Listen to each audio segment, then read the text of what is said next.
Template வச்சு கதை எடுக்கிறதுன்னு சொல்லுவாங்கல்ல, அந்த மாரி ஒரு விஷயம் தான் இப்ப சிறகடிக்க ஆசை சீரியல்ல நடந்துகிட்டு இருக்கு. ஸோ எப்ப பார்த்தாலும் வந்து ஏதாவது ஒரு விஷயம் நல்லதா நடந்தாலும் சரி, கெட்டதா நடந்தாலும் சரி, அத குறை சொல்ற மாரி மனோஜும், விஜயாவும் பேசுவாங்க. அவங்கள வந்து மீறி டக்குனு வந்து மீனாவும், முத்துவும் கோவப்படுவாங்க. மீனாவுக்கு தன்னுடைய தன்மானம் இந்த இடத்துல மட்டும் தான் தெரிய ஆரம்பிக்கும். அவங்க ஏதாச்சும் ஒரு வார்த்தை பேசும்பொழுது, கோவப்படும் பொழுது, அப்பலாம் வந்து விஜயா பேச, மனோஜ் பேசும்போது கோவப்படுவாங்க. ஆனா, அதுக்கப்புறம் வந்து அவங்க அடிமை மாரி நடத்தினா கூட பேசாம இருந்துப்பாங்க பப்பரப்பேன்ட்டு. ஸோ இது ஒரு பக்கம்னா, இன்னொரு பக்கம் வந்து பார்த்தீங்க அப்டின்னா வந்து, அத தாண்டி எவ்வளோ பெரிய பிரச்சனை யாருக்கு இருந்தாலும், அத முத்துவோ, மீனாவோ தான் வந்து அத வந்து கம்ப்ளீட் பண்ணி குடுப்பாங்க. அதே மாரி ஒரு விஷயம் தான் இப்ப நடக்க ஆரம்பிக்குது. இங்கேயும் வந்து பார்த்தீங்கன்னா, இப்ப சீதா வந்து பணத்த தொலைச்சுட்டாங்க. என்ன பண்றதுன்னு தெரியல அப்படிங்கிறத வந்து இங்க வீட்ல வந்து சொல்ல. வீட்ல வந்து சொன்ன உடனே வந்து சரி ஓகே. இதுக்கு வந்து சீதாவே திருடியிருக்க வாய்ப்பு இருக்கேங்கிற மாரி விஜயாவும், மனோஜும் வேணும்னே பேச, "நீ தான் திருடியிருப்பயா! உனக்கு தான் திருட்டு புத்தி இருக்குங்கிற" மாரி முத்துவும், மீனாவும் கோவப்பட்டு மனோஜ திட்டிட்டு இருக்காங்க. திட்டி எல்லாம் முடிச்சதுக்கப்புறமா வந்து இந்த ஆட்டோ டிரைவரும் இவங்களும் மட்டும் தான் இருந்தாங்க. அந்த ஆட்டோ டிரைவர் ரொம்ப அழுதாரு. இவங்க பேர் கெட்டு போச்சுங்கும்போது தான் வந்து எதுக்கு இந்த ஆட்டோ டிரைவர் சம்மந்தம் இல்லாம அழறாரு. ஆட்டோ டிரைவர் அவங்க வந்து கடின உழைப்பாளி எல்லாம் உண்ம. ஆனா ஏதோ ஒண்ணு சந்தேகமா இருக்கே அப்படின்னு முத்துவும், அண்ணாமலையும் யோசிக்கிறாங்க. ஆனா அண்ணாமலை என்ன சொல்றாரு, அருண் வந்து போலீஸா இருக்கிறனால அவர் இத பார்த்துக்கட்டும். நீ இதில தலையிடாத அப்படின்னு சொல்லி சொல்றாரு. சொன்னாலுமே வந்து இப்ப என்ன பண்ணலாம் அப்படின்னு லைட்டா முத்து வந்து இப்ப யோசிக்கிறாரு.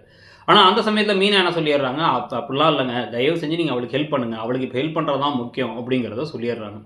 உடனே அவர் செல்வத்துக்கு கால் பண்ணி இந்த பிரச்சனைய பத்தி சொல்லிட்டு நேரா கிளம்பி அந்த டிரைவரோட வீட்டுக்கே போனா, அவங்க ஒய்ஃப் பயந்து கதவே திறக்க மாட்றாங்க. ஏதோ கந்து வட்டி பிரச்சனை, கலெக்ஷனுக்கு ஆள் வருவாங்க. வீட்ல இருக்க ஜாமான்லாம் தூக்கிட்டு போயிடுவாங்கன்னு அவங்க பயப்பட, உள்ளார போய் இதெல்லாம் தெரிஞ்சுக்கும் பொழுதே வந்து அந்த கந்து வட்டி ஆளுங்க வந்துடுறாங்க. 2 பவுன்சர் வராங்க. கூட யார் வரான்னு பார்த்தா சத்யா. ஸோ சத்யா ஒர்க் பண்ற கம்பெனில தான் அவங்க கடனே வாங்கியிருக்காங்க. அந்த என்னடா இதுன்னு சொல்லிட்டு ஆனா சத்யா அங்க வேணும்னே அண்ணா அண்ணான்னு கூப்பிடுறாரு முத்து. அந்த பவுன்சர்ஸ்லாம் வந்து காமிக்கக்கூடாது. என்ன பிரச்சனைன்னு அவருக்கும் புரியாம குழம்பி நிக்க, அப்ப அந்த டிரைவர் வந்து ரூ. 5,00,000 பணத்த குடுக்க, டபக்குன்னு அவர புடிச்சு அடிச்சு முத்து உண்மைய கேட்ட அப்புறம் உண்மைய ஒத்துக்கிறாரு. அவர் தான் பிளான் பண்ணி பணத்த அடிச்சாருன்ட்டு. ஆனா என்ன போலீஸ்ல கொண்டு போய் விட்டுறாதீங்க. என் தங்கச்சி கல்யாணத்துக்காக வாங்குன கடன்லாம் பேசும்பொழுது ஒரே ஒரு வழி இருக்கு. போலீஸ்ட்ட போயிட்டு 2 திருடங்கள நான் தேடி போய் புடிச்சேன். அவனுங்க பணத்த போட்டு ஓடி போய்ட்டாங்கன்னு நான் சொல்லிர்றேன். சொன்னா இதுலேருந்து வந்து தப்பிச்சிடலாம் சீதா அப்படிங்கிற மாரி சொல்லிட்டு, இவர் மேலயும் கேஸ் இல்லாம பார்த்துக்கலாங்கிறாரு முத்து. கொஞ்சம் யோசிச்சுட்டு சத்யா சரி ஓகேன்னு அத சொல்லிடுறாரு. ஆனா இதில என்ன மாரி ஒரு பிரச்சனை வர வாய்ப்பு இருக்குன்னா, முத்து தான் வேணும்னே பணத்த எடுத்துட்டு திருப்பி இவ்வளோ தூரம் கலாட்டா பண்ணிட்டாருன்னு அருண் சொல்ல, கடைசியா அந்த உண்மை என்ன அப்படிங்கிறத இவர் மூலமா தான் சத்யா மூலமா தான் சீதாவுக்கு தெரிய வரப்போகுது. இதுதான் வந்து ஒரு 3 நாள் ட்ராக்ல நடக்கும்னு நெனைக்கிறேன். இல்ல 2 நாள் ட்ராக்லயே முடியுதாங்கிறத பொறுத்திருந்து பார்க்கணும்.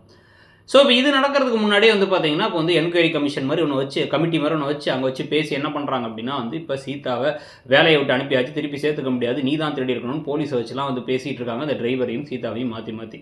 இந்த சமயத்தில அருண் உள்ளார வந்து எப்ப பார்த்தாலும் லெட்டர் வாங்கிட்டு வந்துட்டாரு. ஏசிட்டருந்து லெட்டர் வாங்கிட்டு வந்திருக்கேன் அப்டின்னு சொல்லிட்டு லெட்டர குடுத்தாலும், இல்ல இல்ல நாங்க விசாரிச்சு தான் ஆவணும் அப்டின்னு பேசிட்டு இருக்காங்க. அதுவரைக்கும் உங்கள வேலைக்கு சேர்த்துக்க முடியாதுங்கிறாங்க. ஆனா முத்து இப்ப வந்து உண்மைய சொல்லப் போறார். அத பத்தி நீங்க என்ன நினைக்கிறீங்க? அப்படிங்கிறத சொல்லுங்க. அது உண்மைன்னா ஒரு பார்ஷியல் உண்மைய சொல்லப் போறார். இந்த கதை போற விதத்த பத்தி உங்களுடைய கருத்து என்ன? இந்த ஒரு பர்ட்டிகுலர் ட்ராக்க பத்தி கருத்து என்னங்கிறத சொல்லிட்டு, இடம்பொருள் சேனலையும் சப்ஸ்கிரைப் பண்ணிக்கங்க. இன்னொரு சேனலான இடம்பொருள் நௌவையும் சப்ஸ்கிரைப் பண்ணிடுங்க. Thank you.